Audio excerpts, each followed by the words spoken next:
Welcome to Superfast Study with Vishal Raj.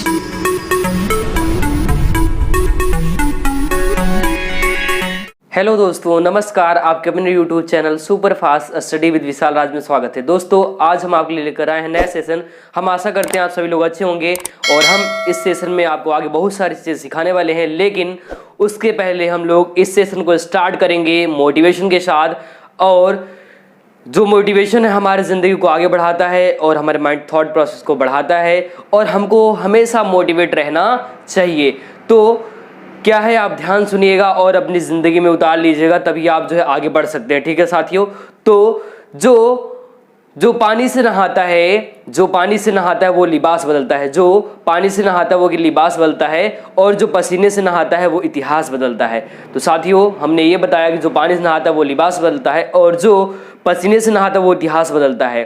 तो इतिहास अगर बदलना है तो पसीने से नहाइए, लेकिन इसका अर्थ ये नहीं कि जो है आप जो है धूप में जा खड़े हो जाओ और पसीना होता रहे। ठीक है, इसका मतलब साथियों ये है कि जब आप हार्ड वर्क करते हो, मेहनत करते हो, तो अपनी ज़िंदगी में बहुत आगे जाते हो। ठीक है दोस्तों, तो हम लोग इसी के साथ इस सेशन को स्टार्ट करते हैं और इसमें हम लोग सीखेंगे महत्वपूर्ण टॉपिक, जो कि मैग्नेट चुंबक का टॉपिक है।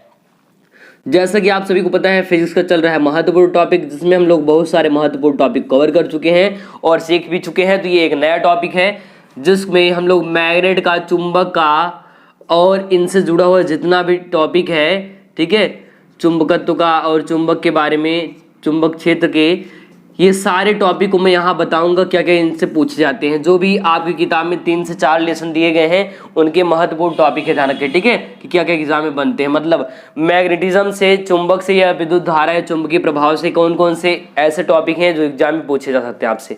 तो मैं यहाँ पर उन सारे टॉपिक को लिखने वाला हूँ और आप भी ईमानदारी से इसको लिख लीजिएगा। तो मैं आपको 4-5 टॉपिक ऐसे बताने वाला हूँ जो एग्जाम में 5 नंबर के या फिर 4 नंबर के वो पूछे जाते हैं, ध्यान रखना। ठीक है, तो पहला एक टॉपिक है जिसका नाम है बायो-सेवर्ट का नियम।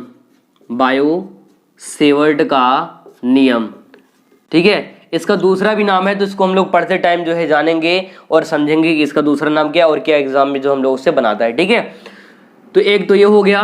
दूसरे टॉपिक की बात करें तो इसी में आता है एक टॉपिक है जिसका नाम है एम्पियर का परिपथीय नियम। एम्पियर का परिपथीय नियम, ये भी एग्जाम में पूछा जाता है, ध्यान रखें। ठीक है, परिपथीय नियम एंड इसका अनुप्रयोग भी पूछा जाता है, और इसका अनुप्रयोग एप्लीकेशंस ऑफ एम्पियर्स लॉ, ध्यान रखें। ठीक है, ये भी एग्जाम में पूछा जाता है। अगर अगले टॉपिक की बात करें, एक टॉपिक आता है जिसका नाम है लॉरेंज बल। एग्जाम में ये भी पूछा जाता है, लॉरेंज बल क्या होता है, ये भी कई बार जो एग्जाम में पूछा गया टॉपिक है, ध्यान रखें। ठीक है, और पूछा जाता है अगले टॉपिक की बात करें तो अगला है साइक्लोट्रॉन, जो कि एग्जाम में कई बार पूछा गया है और आता भी है। तो साइक्लोट्रॉन को भी आपको अच्छे तरीके से पढ़ लेना है। अगर हम अगले टॉपिक की बात करें तो अगला एक टॉपिक है जिसका नाम है गैल्वेनोमीटर, या जिसको हम धारामापी कहते हैं, और इसी को इंग्लिश में बोलते हैं गैल्वेनोमीटर। ठीक है, इसको इंग्लिश में कहा जाता है गैल्वेनोमीटर। गैल्वेनोमीटर, चलो मैं यहाँ लिख दे रहा हूँ गैल्वेनोमीटर। ये भी एग्जाम में पूछा जाता है, लेकिन ध्यान रखें जो गैल्वेनोमीटर है 2 टाइप का होता है। इन दोनों प्रकार में एक सचित्र वर्णन के साथ आता है, इसलिए इसको ध्यान समझिएगा और बहुत ही महत्वपूर्ण टॉपिक है, याद रखें आप लोग। ठीक है, तो पहला आप लोग नाम जानते होंगे कि एक जो है किलकित होता है और एक निलंबित कुंडली धारामापी होता है। ठीक है, तो एक है किलकित धारामापी, दूसरा है निलंबित कुंडली धारामापी।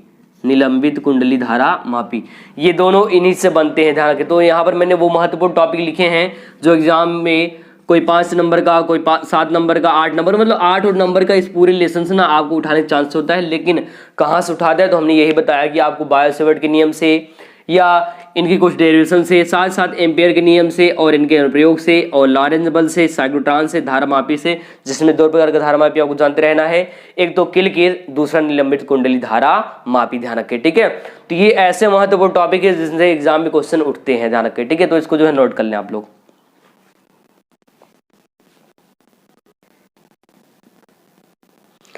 चलो अब हम लोग कवर करेंगे बायो-सेवर्ट के नियम को, कि बायो-सेवर्ट का नियम है क्या। लेकिन इसको कवर करने से पहले हम लोग थोड़ा से चुंबक के बारे में, मैग्नेट के बारे में जान लेते हैं। ठीक है, तो मैग्नेट के बारे में जानने के बाद जो है हम इसको आगे समझेंगे और सीखेंगे। ध्यान से समझिएगा आप लोग कि मैग्नेट क्या होता है। चलो तो आपको मैं ना मैग्नेट पढ़ लेना, मैग्नेट जानते रहना कि मैग्नेट क्या है। मैग्नेट मतलब होता है चुंबक, जो कि लोहे का ऑक्साइड भी इसे कहा जाता है। एक्चुअली जो चुंबक है ये लोहे के छोटे टुकड़े या अन्य चुंबक को अपनी ओर आकर्षित करने का कार्य करता है। तो चुंबक का मतलब कि यहाँ पर तो हमने बताया ये लोहे का ऑक्साइड होता है, Fe3O4 होता है, ठीक है। साथ साथ ये ध्यान रखें आप लोग कि चुंबक दो प्रकार का होता है। कितने प्रकार का? दो प्रकार का। चुंबक का परिभाषा आपको सिर्फ ये याद रखना है कि चुंबक करता है कि लोहे के छोटे टुकड़े यानी चुंबक को आकर्षित करने का काम करता है। लेकिन अगर ये नहीं होता हमारी जिंदगी में जो डीजे बजता है और वो सब जो है बस नहीं पाता क्योंकि इनसे बल रेखा निकलती हैं, तो उनके बारे में हम थोड़ा डिस्कस करेंगे। तो पहला तो है प्राकृतिक, नेचुरल मैग्नेट, पहला प्राकृतिक चुंबक है। और दूसरे की बात करें, दूसरा आर्टिफिशियल है जिसे कृत्रिम या मानव निर्मित चुंबक भी कहा जाता है। ये होता है प्राकृतिक चुंबक। क्या है? तो जो ऐसे चुंबक जो प्रकृति में पाए जाएंगे उन्हें हम प्राकृतिक चुंबक कहते हैं। मानव निर्मित या कृत्रिम की बात करें तो जो मनुष्य द्वारा बनाए जाते हैं उन्हें कृत्रिम या मानव निर्मित चुंबक कहते हैं। प्राकृतिक का मतलब जो मिलता है चुंबक, उसमें बहुत सारी क्वालिटीज नहीं होती हैं, हम लोग अपने से बहुत सारे क्वालिटी उसमें डाल देते हैं, तो वो काम होता है कृत्रिम या मानव निर्मित चुंबक के माध्यम से। तो आपको पता होगा जैसे कि ये माइक लगा है और मैं यहाँ बोल रहा हूँ, रिकॉर्ड करके आपके पास वॉइस जा रहा है, तो ये सब कुछ भी मैग्नेट का कमाल है। और ये ही आपका जो है चुंबकीय बल रेखा यहाँ पर जो जा रही है अंदर से, और जो आपको वॉइस सुनाई दे रहा है, आवाज सुनाई दे रहा है, वो भी चुंबक के कारण ही हो रहा है, क्योंकि स्पीकर में भी मैग्नेट लगा होता है, अदरवाइज ये काम नहीं हो पाता। ठीक है, ध्यान रखिए। चलो आगे बात करते हैं। चुंबक से ही चुंबक का गुण भी होता है कि चुंबक में चुंबकीय बल रेखा निकलती हैं और चुंबक का दो ध्रुव पाया जाता है। मैग्नेट कुछ इस प्रकार से दिखता है, तो आप याद रखें इसको, एक तो नॉर्थ होता है, दूसरा साउथ। ठीक है, तो इसमें इसको उत्तरी ध्रुव बोलते हैं और इसको दक्षिण ध्रुव कहते हैं। ये आपका चुंबक का जो है डायग्राम है, आप जानते रहे। ठीक है, आगे बात करते हैं चुंबकीय क्षेत्र की, बात कर लेते हैं थोड़ा से। तो चुंबकीय क्षेत्र क्या है? जो चुंबक की ओर क्षेत्र बनेगा, इसके चारों ओर जो फील्ड बनेगा, उसी फील्ड को, उसी क्षेत्र को हम लोग चुंबकीय क्षेत्र कहते हैं। ठीक है, तो ये सब इसका बेसिक है, आप इसको जान लीजिए और सीख लीजिए। फिर हम लोग जो है बात करते हैं बायो-सेवर्ट के नियम की। ठीक है, चलो आते हैं अपने अगले टॉपिक पर, बायो-सेवर्ट के नियम पर। ये हमने ऐसे ही जानकारी के लिए आपको बताया था, एग्जाम में ये नहीं पूछा जाएगा, एग्जाम में क्या आएगा वो चीज देखो आप लोग। ठीक है, तो एग्जाम में आपसे पूछा जाएगा बायो-सेवर्ट नियम। क्या पूछा जाएगा? बायो-सेवर्ट नियम। तो हम लोग जान लेते हैं बायो-सेवर्ट के नियम के बारे में। तो देखो बायो-सेवर्ट नियम है क्या? ये साइंटिस्ट के नाम पर ही इसका नाम रखा गया है, बायो-सेवर्ट नियम। ठीक है, या इसका एक दूसरे नाम से भी एग्जाम में कई बार पूछा गया है कि धारावाही चालक के कारण उत्पन्न चुंबकीय क्षेत्र का मान ज्ञात कीजिए। इस नाम से भी एग्जाम में क्वेश्चन कई बार उठाया है। तो बस कुछ नहीं करना आपको, बस ऐसा एक डायग्राम बना लेना है आपको। ठीक है, बस ऐसा एक डायग्राम खींचना है। अब इस डायग्राम में आपको करना क्या है, बस ध्यान समझिएगा, ये पूरा जो है कंप्लीट हो जाएगा। ये डायग्राम आप ध्यान से देख लीजिएगा। देखो होता कि ये मान लो एक जो है तार है, इसमें स्मॉल आई धारा जा रहा है और ये करंट ऐसे जो प्रवाहित हो रहा है, फ्लो हो रहा है। ठीक है, यहीं से एक दूसरा पॉइंट है जहां पर P होता है और इनके बीच दूरी R होता है, और ये जो बना होता है ये सब कुछ थीटा एंगल पर बना होता है, ध्यान रखना है। ठीक है, I करंट यहाँ से प्रवाहित हो रहा है, जा रहा है करंट ऊपर की ओर। ठीक है, ये जो करंट है ऐसे ऊपर की ओर यहाँ से चला आ रहा है, मतलब इधर से नीचे से I करंट ऊपर की ओर ऐसे जा रहा है। ठीक है, ध्यान रखना है। साथ साथ इसका जो लंबाई है यहाँ से यहाँ तक का, ये मान लो कि डेल्टा L लंबाई है। क्या है? Delta L। ठीक है, या फिर आप DL भी ले सकते हैं, ध्यान रखना। ठीक है, तो हमने कितनी बातें जानी कि एक तार है, एक चालक तार है जिसमें स्मॉल आई जो है करंट जो है प्रवाहित हो रहा है, इस तार में ऐसे ऊपर की ओर जा रहा है। थोड़ा सा इसकी हिस्ट्री की बात करते हैं। तो सन 1820 की बात है, सन 1820, तो ये जान लो लगभग 2 साल ज़्यादा हो गए हैं कि 20 बाद एक साइंटिस्ट थे जिनका नाम था ओस्टर्ड। एक साइंटिस्ट थे जिनका नाम था ओस्टर्ड। ओस्टर्ड ने क्या किया, पहले ना चुंबक के बारे में जाना और समझा। तो उन्होंने बताया कि कोई भी तार होगा तो उसमें अगर तार में करंट जाएगा तो उसमें चुंबकीय प्रभाव भी उत्पन्न होता है, मतलब मैग्नेट भी उसमें उत्पन्न हो जाता है। किसने? ओस्टर्ड ने बताया। कब बताया? सन 1820 में इन्होंने समझाया, जो कि डेनमार्क के साइंटिस्ट है ओस्टर्ड। ठीक है, उन्होंने इसके बारे में समझाया था। कहाँ के हैं? डेनमार्क हैं। फिर बाद में क्या हुआ, बाद में बायो एंड सेवर्ट वैज्ञानिक आए, इन्होंने इसको पूरी तरह से जो है सिद्ध किया, मैग्नेट के बारे में सिद्ध किया, जबकि इन्होंने केवल ऐसे नियम बताया था, समझाया था। ठीक है, तो इन्होंने क्या किया, इन्होंने सिद्ध किया और कहा कि यदि एक चालक है, एक तार है ऐसे, और उसमें अगर स्मॉल आई धारा जा रहा है तो ये जो डेल्टा एल में धारा प्रवाहित हो रहा है और ये हो जा रहा है यहाँ से ना चुंबकीय क्षेत्र, इसके चारों ओर क्या बनेगा, चुंबकीय क्षेत्र उत्पन्न होगा। ठीक है, बी जो है बनता है, बी मतलब चुंबकीय क्षेत्र बनता है। अगर यहाँ से स्मॉल आर दूरी पर एक पॉइंट है पी, तो यहाँ पर भी इनका प्रभाव होता है। तो हम इनके बारे में जान लेते हैं कैसे इन्होंने समझाया था। ठीक है, तो चलो, तो इसको ऐसे इसको एग्जाम में नहीं लिखना है। एग्जाम में क्या लिखना है, तो हमने कहा कि एक तार है, माना एक तार है, तार में क्या होता है, स्मॉल आई करंट जो है जाता है तो उसके चारों ओर चुंबकीय क्षेत्र बनता है। और ये तार का जो यहाँ से यहाँ तक का लंबाई है, आप मान लो कि डेल्टा एल लंबाई है और यहाँ से स्मॉल आर दूरी पर एक पी पॉइंट है और इस पी पॉइंट पर हमको जो है बी का मान निकालना है। तो इसमें ना 4 बातें आप ध्यान रखना, हमेशा कभी नहीं भूलोगे, 4 चीजें अगर याद रखोगे। ठीक है, इसमें 4 चीजों से मिलकर बना है बायो-सेवर्ट का नियम। चलो, पहला क्या है, पहले तो ये बताया गया कि जो चुंबकीय क्षेत्र है डेल्टा बी है, चाहे तो डेल्टा बी रखो, चाहे डी और बी का भी यूज कर सकते हैं। डेल्टा बी जो है ये ना धारा के समानुपाती, जो धारा आई करंट जा रहा है इस धारा के समानुपाती होता है। ठीक है, जो यहां से धारा जा रहा है इस तार में, जो बी है चुंबकीय क्षेत्र है उसके समानुपाती होता है, पहला पॉइंट। ठीक है, दूसरा पॉइंट, ये जो चुंबकीय क्षेत्र है इसके अल्प लंबाई डेल्टा एल वाली लंबाई के भी समानुपाती होता है, डीएल करो चाहे डेल्टा एल करो। ठीक है, साथ साथ ये जो है यहाँ पर जो एंगल बन रहा है थीटा एंगल और यहाँ साइन जनरेट होता है, इसके भी समानुपाती होता है जो चुंबकीय क्षेत्र बन रहा है। अगले की बात करें तो अगला है, यही चुंबकीय क्षेत्र जो पी तक का दूरी है आर, इस दूरी के वर्ग के व्युत्क्रमानुपाती क्रमानुपाती होता है। ठीक है, जिस प्रकार से आप लोग कूलाम का नियम पढ़ते हो कुछ उस तरह से ही इसका भी नियम आप अगर माइंड में सेट करोगे तो चीजों को समझ पाओगे और कभी इसको भूलोगे नहीं, ध्यान रखना। ठीक है, तो ये चीज होता है। आगे बात करते हैं और इसमें क्या क्या चीजें होती हैं, तो ध्यान रखना। अब देखो हर जगह delta B delta B delta B delta B I D L, और आपको यहाँ पर सॉरी आई डी एल का हो चाहे आई डेल्टा एल साइन थीटा और 1/r² दिख रहा है, तो इन सब में बी कॉमन है तो हम लोग बी को ना एक साथ रख सकते हैं। चारों समीकरण से बी को एक साथ रखेंगे तो क्या आएगा, बी बराबर प्रोपोर्शनल साइन आई, चाहे डेल्टा एल करो चाहे डी एल करो, डेल्टा एल साइन थीटा और बटे में r² है यहाँ पर, तो हम लोग इसको भी रख सकते हैं 1/r²। ये तो ये जो आपको मिल रहा है ये चीज, अब आप सभी को पता है कि ये समानुपात का चिन्ह है और जैसे ही चिन्ह हटाते हैं कोई न कोई नियतांक आता है, तो यहाँ भी चिन्ह हटाएंगे तो एक नियतांक आएगा, तो हटाते हैं तो डेल्टा बी हटा देंगे, जैसे ही इक्वल साइन लगाएंगे तो यहाँ पर एक नियतांक आएगा जिस नियतांक को μ0/4π कहा जाता है और into I delta L sine theta और r² इसका फार्मूला भी मिल जाता है, ध्यान रखना। ठीक है, इतनी चीजें जो है आपको मिलती हैं। तो हमने बताया आपको 4 बातें याद रखना है। पहला चीज ये कि जो चुंबकीय क्षेत्र है धारा के समानुपाती और अल्प लंबाई के खंड के समानुपाती, साथ साथ जो साइन है ज्या के भी समानुपाती और जो दूरी है यहाँ से यहाँ तक का उसके वर्ग के व्युत्क्रमानुपाती 1/r² होता है। इसको एक साथ देखो, यहाँ पर सब जगह सेम है तो हमने रख दिया तो ये आ गया, और ये सिंबल था तो एक बार लगा दिए, और यहाँ पर मिल गया I D delta L sine theta r², तो हमने इसको हटाया, तो इसको हटाने पर बराबर करने के लिए यहाँ पर एक नियतांक आ गया जिसको कहते हैं μ0/4π।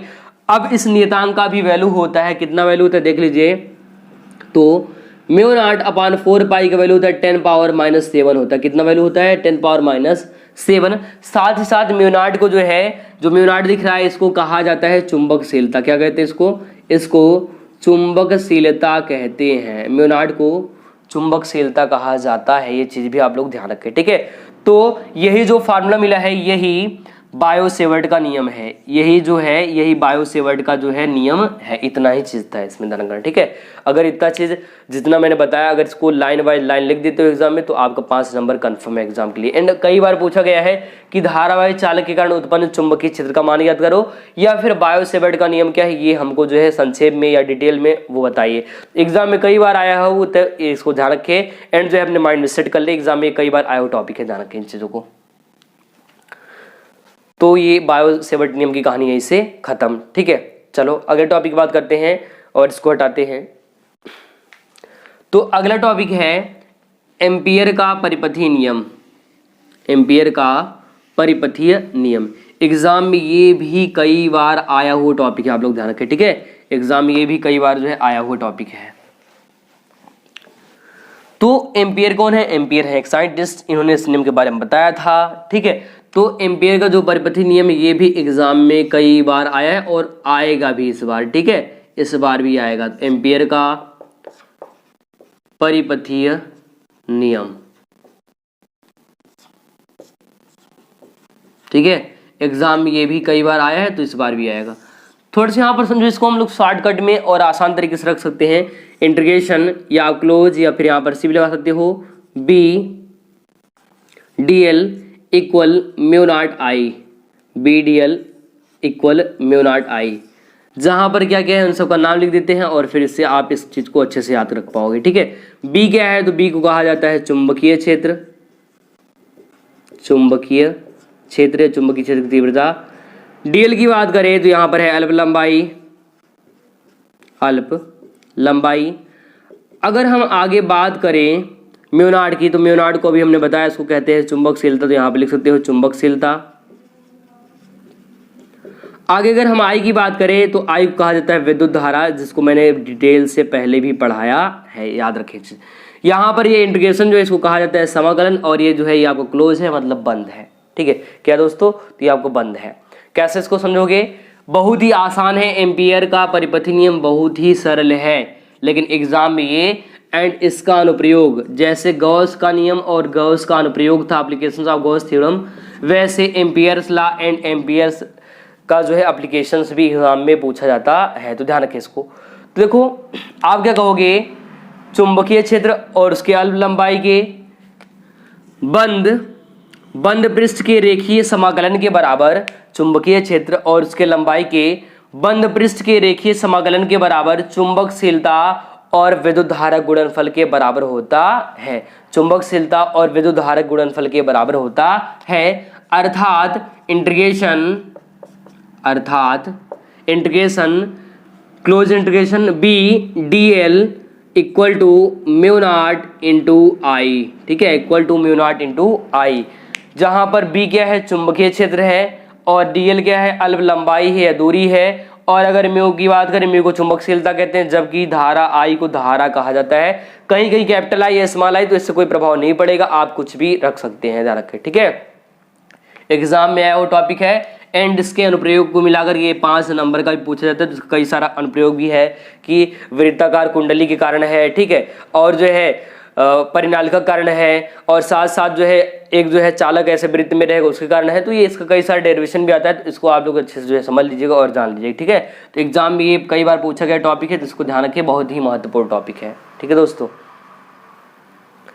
तो हमने अब तक का कई सारा टॉपिक सीख लिया। पहला टॉपिक तो ये सीखा चुंबक क्या है, चुंबकीय क्षेत्र और चुंबक के प्रकार। फिर हमने सीखे बायो-सेवर्ट नियम, जिसको ओस्टन ने 1820 में समझाया था। फिर हमने सीखा जो है एम्पियर का परिपथीय नियम, ठीक है, किस सर्किट के लिए इन्होंने बताया था, तो ये आपका इसका नियम है, इसको आप डिटेल से नोट कर लें। और इन तरह से जैसे बी चुंबकीय क्षेत्र और लंबाई के गुणनफल को जो रेखीय समाकलन होता है वो चुंबकशीलता और धारा गुणनफल के बराबर होता है, इस तरह से इसको आप लिख सकते हैं एंड समझ सकते हैं।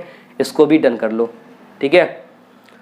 तो इसी साथ हम लोग अपने अगले टॉपिक पे चलते हैं, जो कि हमारा अगला टॉपिक है लॉरेंज बल। आते हैं अपने अगले टॉपिक पर, तो इसको अरेंज करते हैं और बात करते हैं लॉरेंज बल की। देखो आपको समझना है लॉरेंज बल के बारे में, ठीक है। लॉरेंज बल कहो चाहे वृत्ताकार तार में घूमते हुए कण के कारण उत्पन्न जो है बल भी कहा जाता है। तो लॉरेंज बल को भी आप ध्यान से ना समझ लो। चलो इंग्लिश में इसको कहा जाता है लॉरेंट फोर्स, जिसको हम लोग कहते हैं लॉरेंज बल, या किसी कण के कारण उत्पन्न जो है बल भी कहा जाता है। बस आप ध्यान समझिएगा, सब कुछ यहाँ पर कंप्लीट हो जाएगा। मान लो ये ना कोई कण है, ऐसे मान लो वृत्ताकार जो है भाग है, ठीक है, यहाँ पर बहुत सारे कण है, ऐसे कण है। अब करते कि ये ना ऐसे घूमते रहते हैं, ऐसे गति करते रहते हैं, घूमते रहते हैं, इन्हीं पे ना एक बल काम करता है, इन्हीं पे एक फोर्स काम करता है, और उसी फोर्स को लॉरेंज बल कहा जाता है, क्योंकि लॉरेंज नामक साइंटिस्ट ने बताया था, ठीक है। तो होता क्या है, कैसे आप याद रखोगे, चुंबकीय क्षेत्र में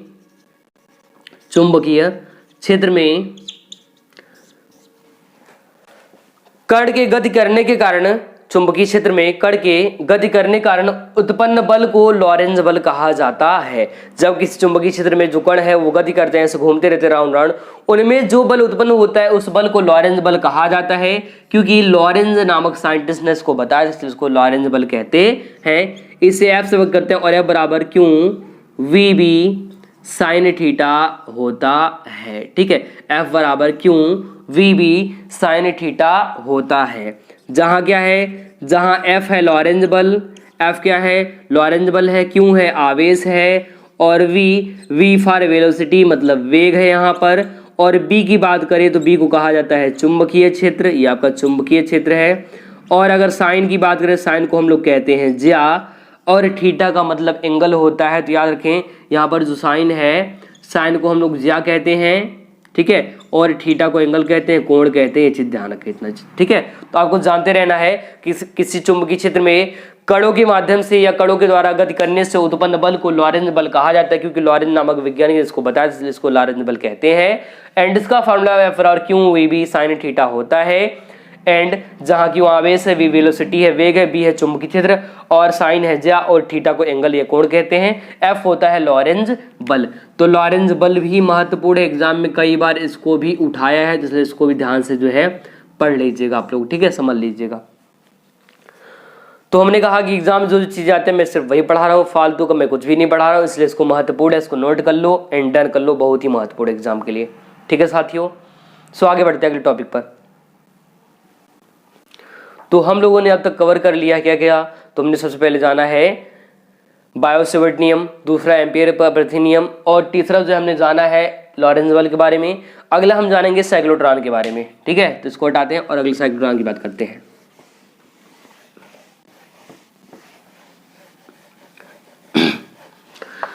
तो अगला टॉपिक है साइक्लोट्रॉन, ठीक है। क्या टॉपिक है, साइक्लोट्रॉन।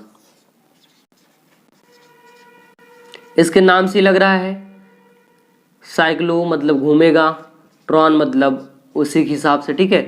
तो साइक्लोट्रॉन भी बहुत इंपॉर्टेंट है, ध्यान रखें, साइक्लोट्रॉन भी बहुत इंपॉर्टेंट है। तो आप जो इसका डायग्राम देख पा रहे हैं किस तरह से गोलाकार में बना हुआ है। तो साइक्लोट्रॉन क्या है, ये ना एक मशीन है, एक यंत्र है, एक ये मशीन है जिसके द्वारा अत्यंत विभव को जनरेट किया जाता है। क्या करते हैं, विभव को या वैल्यू को जनरेट करते हैं। ये विभव आता किस काम में है, तो ये कणों के त्वरण करने, कणों के त्वरित करने के काम में आता है, उनको भेजने के काम में आता है, जो आपको दिख रहा है ये साइक्लोट्रॉन, ठीक है। तो आप यहाँ पर जो है साइक्लोट्रॉन देख पा रहे होंगे। तो साइक्लोट्रॉन का मतलब क्या है, ये जो है ऐसे कुछ इस प्रकार से बार बार ऐसे गति करता है, जिससे बहुत सारे कण लगातार गति करने का, इलेक्ट्रॉन जब गति करता रहता है उससे जनरेट होता है ऊर्जा। जिस प्रकार से अगर हम लोग ऐसे राउंड राउंड घूमते हैं, दौड़ते हैं, तो हम लोग बॉडी से एनर्जी निकलती है, उस प्रकार से राउंड राउंड घूमने से, कणों की गति करने से उत्पन्न होता है क्या, अत्यधिक एनर्जी या विभव। और यह साइक्लोट्रॉन जो है इस माध्यम में क्या करता है, बहुत अधिक विभव को जनरेट करने का कार्य करता है। जिस प्रकार से वान डे ग्राफ जनित था, कुछ उस तरह से ये भी साइक्लोट्रॉन भी काम करता है, ऐसे लगातार घूमेगा लगातार, जिससे विभव जनरेट होगा। जिस विभव का कण या विभव को या जो वोल्टेज आएगा उसको उपयोग हम लोग करेंगे किसमें दोस्तों, तो उसमें हम लोग करते हैं कणों को त्वरित करने या भेजने, या जैसे अल्फा को ये करता है कि हमने कहा कि जो है कणों के त्वरित करने का, गति करने के कारण उत्पन्न को विभव जनरेट करता है, मतलब विभव को जो है उत्पन्न करने का कार्य करता है। चलो इसमें भी देखो आपको क्या जानना है, 3-4 चीज जानते रहने, जिससे क्या होगा एग्जाम में आप इसको बना सको, ठीक है। तो पहले तो इसके बारे में आपको रचना में जानते रहना है, रचना के बारे में। एक दूसरा टॉपिक होता है जिसको हम लोग सिद्धांत बोलते हैं, इसको भी आपको जानते रहना है। साथ में एक अगला टॉपिक है जिसको हम लोग कार्यविधि कहते हैं, ठीक है। तो आपको कार्यविधि के बारे में भी जानते रहना चाहिए, तभी जो है इसको आप अच्छे तरीके से जो है कर पाओ कवर, ठीक है। तो कार्यविधि क्या होता है ये भी आपको जानते रहना है। साथ साथ हम लोग बात कर लेते हैं इसको उपयोग की, ठीक है, उपयोग। तो अगर इतने हेडिंग आप लिखते हो तो आपको एग्जाम में जो है पूरा का पूरा नंबर मिलेगा। चलो समझाते हैं। तो इसका जो खोज हुआ था ना सन 1934 की बात है। कब की बात है, 1934 की।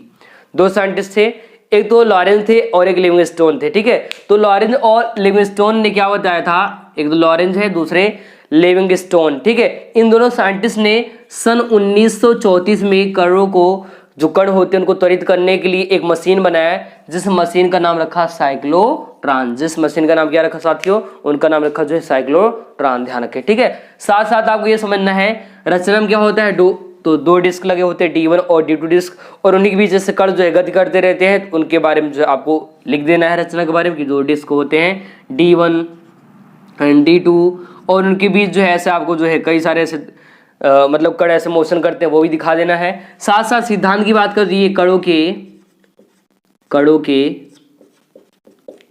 त्वरण के गति पर ये इनका सिद्धांत काम करता है। ठीक है, आगे अगर कार्यविधि की बात करें तो हमने आपको पहले ही बताया कार्यविधि में क्या होगा कि आपको सिर्फ ये बताना है कि ऐसे कण जो है लगातार ऐसे गति करते रहेंगे, डिस्क से होते हुए लगातार गति करते हैं, जिससे उत्पन्न होता है अधिक विभव, और इसके कारण जो है हम लोग क्या करते हैं, इसका उपयोग कणों के त्वरित करने के लिए, या अल्फा कण हो गए, फोटान हो गए, आज जो कण है उनको भेजने के लिए इसका उपयोग किया जाता है, उनको त्वरित करने के लिए, भेजने के लिए।